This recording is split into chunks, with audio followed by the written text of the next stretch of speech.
Welcome to the Deep Dive.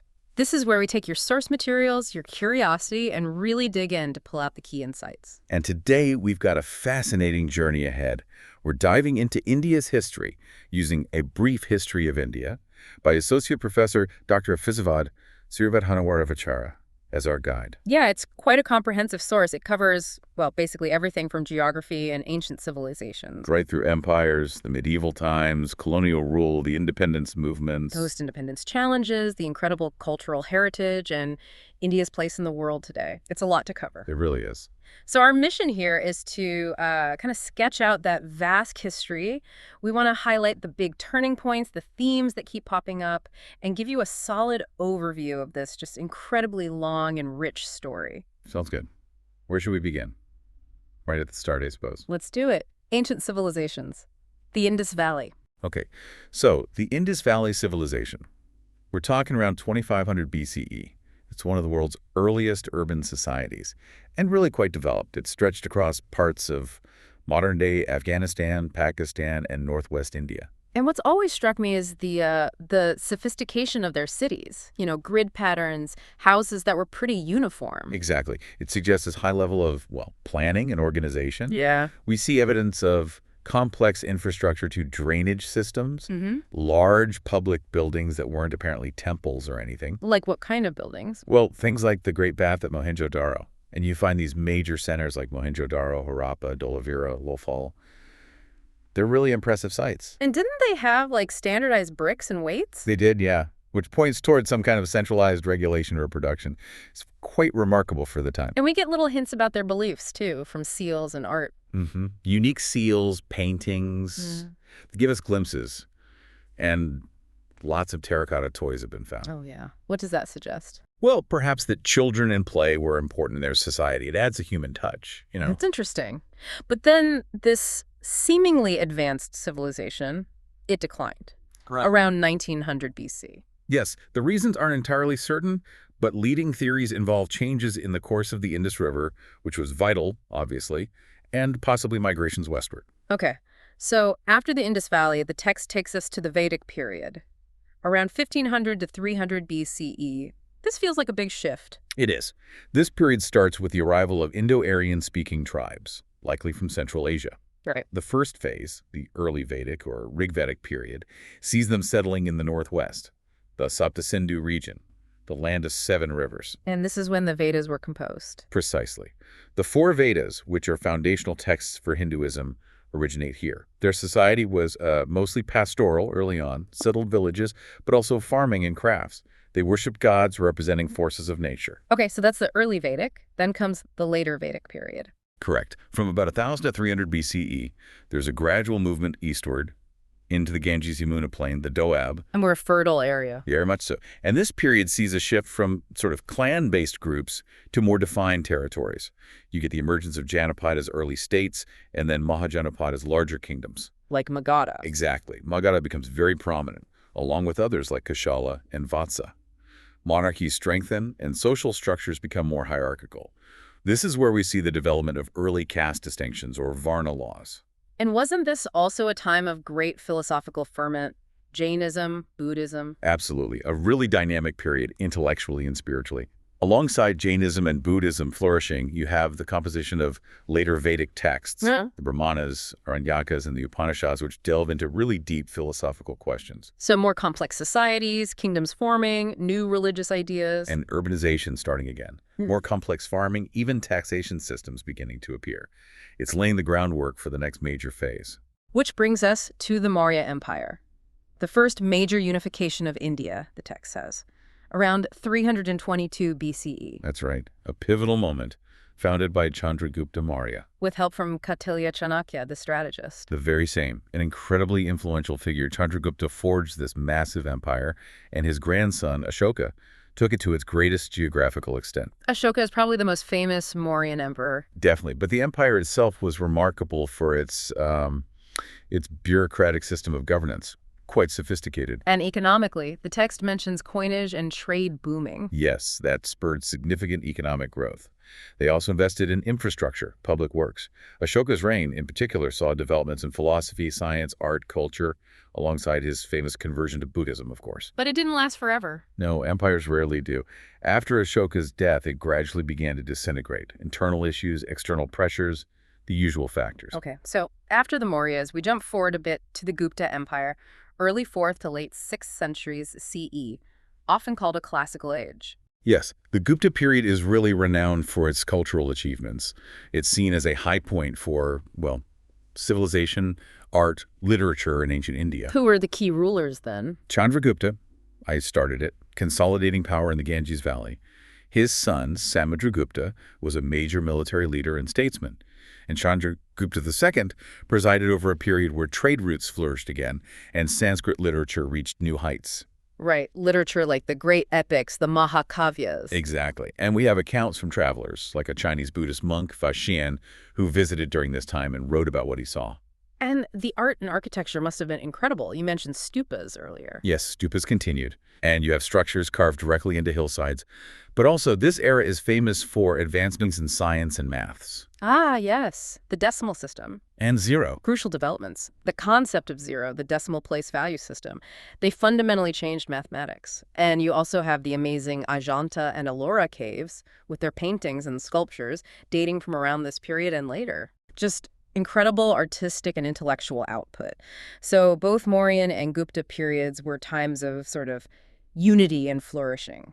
Broadly speaking, yes, they represent these major phases of centralized power and significant cultural development that left a lasting legacy. Okay, let's shift gears. We're moving into medieval India now, around 1200 CE. The text marks this with the start of Muslim rule, the Mamluk dynasty. Right. This marks a really significant transition. It's a period where Hindu and Muslim traditions, cultures, religions start to interact much more closely. Leading to conflict, but also synthesis. Exactly. It's complex. There's conflict, certainly, but also a remarkable blending and influencing. You see new ideas in religion, new literary forms, new architectural styles, changes in social customs emerging from this interaction. So before the Mughals, there was the Delhi Sultanate. Yes, starting around 1192. This period saw various groups, Turks, Afghans, even Mongols and Tatars, making incursions, really reshaping the political map of North India. Figures like Mahmud of Ghazni and Muhammad Ghori were raiding, but Ghori's conquest paved the way for his general, Qutbuddin Aibak, to establish the Sultanate in Delhi. And the Sultanate itself lasted for quite some time, didn't it? Several dynasties. It did, ruling from Delhi for over 3 centuries through various Turkic and Afghan dynasties until the arrival of the Mughals. Right, the Mughals. Founded by Babur, early 1520s, they become the dominant power for a long while. Hugely influential. The empire expanded massively under rulers like Akbar, known for his administrative reforms and religious tolerance, and reached its peak territory-wise under Aurangzeb. But his reign also saw increased conflict and resistance. From groups like the Marathas Yeah. and Sikhs. Yes, and Rajputs too. There was significant resistance building. And after Aurangzeb died in 1707, the empire started to weaken considerably. Central authority declined. Which I guess created an opening for European powers. Precisely. That weakening coincided with the increasing presence and ambitions of European trading companies. So, colonial India, it starts way back with Vasco da Gama finding the sea route in 1498. But the big player becomes the British East India Company. Absolutely. Chartered in 1600, initially, just focused on trade spices, textiles, etc. But it didn't stay that way. Not at all. Over time, they gradually got involved in local politics, made alliances, fought wars, and started acquiring territory and political power. They even got the right to build forts and raise their own armies. From trading company to ruling power, that's quite a transformation. A crucial one. And their rule wasn't always benign, which leads us to 1857. The Indian Rebellion. The text calls it a major turning point. Definitely. It was a widespread uprising against the company's rule, driven by a whole range of grievances, political, economic, social, religious. Many different groups participated. But ultimately, it failed to dislodge the British. It did fail in that objective, yeah. Traditional resistance methods weren't enough against organized British power, but its impact was huge. How so? Well, for one, it led to the end of company rule. The British government decided the company couldn't handle India anymore. So in 1858, the British Crown took direct control. India became formally part of the British Empire. The British Raj. Exactly. And this direct rule period also saw the rise of something else, Indian nationalism. Ah, okay. So the seeds were sown perhaps by the shared experience of opposing colonial rule. You could say that. The experience of the 1857 revolt, even in failure, and then living under direct British administration, fostered a growing sense of shared identity and a desire for greater self-governance among educated Indians. This led to political associations forming. Like the Indian National Congress in 1885. That's the key one. Initially, Congress adopted a more moderate approach, petitions, appeals, seeking reforms within the British system. But that changed. Over time, yes, frustration grew. Go. A more assertive extremist wing emerged, demanding more radical action, pushing for Swaraj or self-rule. Leaders like Tilak, Lajpat Rai, Bipin Chandra Pal. And then World War I happens. How did that impact things? India contributed significantly to the British war effort in terms of soldiers and resources. There was an expectation of political reward afterwards, but the reforms offered were seen as inadequate by many nationalists. This disillusionment fueled mass movements. Like the ones led by Gandhi. Exactly. Yeah. Mahatma Gandhi enters the national stage and transforms the movement. His philosophy of satyagraha, nonviolent resistance, civil disobedience, became incredibly powerful. The non-cooperation movement, the Salt March in 1930. Iconic moments. Gandhi mobilized millions, people from all walks of life, in a way that hadn't really happened before. It put immense pressure on the British. But the path to independence wasn't straightforward, was it? There was the issue of partition. Tragically, no. As independence neared, the demand for a separate Muslim state, Pakistan, gained momentum, led by the Muslim League under Jinnah. Despite Gandhi's opposition to division, the political realities and communal tensions led to the partition of India in August 1947. Creating India and Pakistan. Yes, and leading to immense violence, displacement on a massive scale, and the severing of deep historical, economic, and social ties. A really traumatic birth for both nations. So, post-independence, India finally achieves freedom, but faces huge challenges. Monumental challenges. Forging a nation out of such incredible diversity, linguistic, religious, regional, building democratic institutions, tackling poverty, establishing a place on the world stage. The text mentions the effort to construct this national identity. And economically, things change significantly later on. Yes, after decades of a more state-controlled economy, India initiated major economic reforms in 1991, liberalizing the economy, opening it up more to private enterprise and global markets. That marked another big turning point. Throughout all this history, though, the cultural aspect seems so central.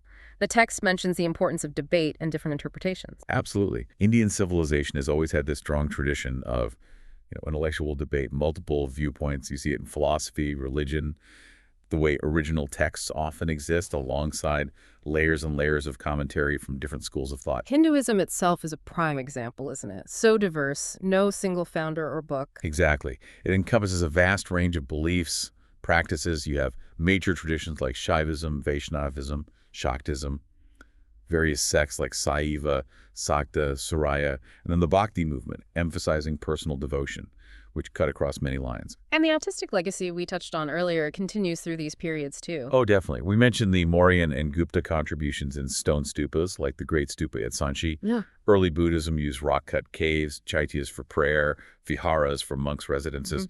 Then you get magnificent temple architecture developing the clusters at Khajuraho in the north, the distinct Dravidian-style temples in the south, and, of course, the Indo-Islamic architecture of the Sultanate and Mughal periods. Culminating in wonders like the Taj Mahal. The absolute pinnacle of Mughal architecture, yes. A blend of Indian, Persian, and Islamic styles. So, bringing us towards the present day, modern India in the world. Well, the text points to the Indian Constitution as a cornerstone of the modern political landscape, and it highlights technological progress building on ancient craft skills through industrialization to modern strengths in areas like textiles, metallurgy, and of course the IT sector now. Yeah, India's role in IT is huge globally. It is. The economic reforms really unleashed that potential. Today, India is seen as a major dynamic economy, a key player in global affairs. It has complex relationships with its neighbors, plays a role in organizations like SAARC. South Asian Association for Regional Cooperation. Right. And its economic contributions, especially in services and IT, are significant on the world stage. So looking back across this whole deep dive, what an incredible sweep of history. It really is. From ancient cities thousands of years ago to a modern global power.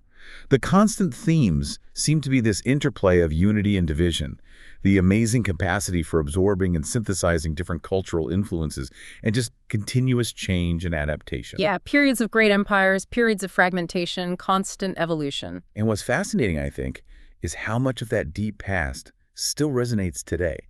You see echoes of ancient traditions, medieval influences, the colonial legacy, all shaping contemporary India. That's a great point. It really makes you consider how this long, complex history isn't just history. It's actively shaping India's present and, well, its future path in the world. Definitely gives you something to think about.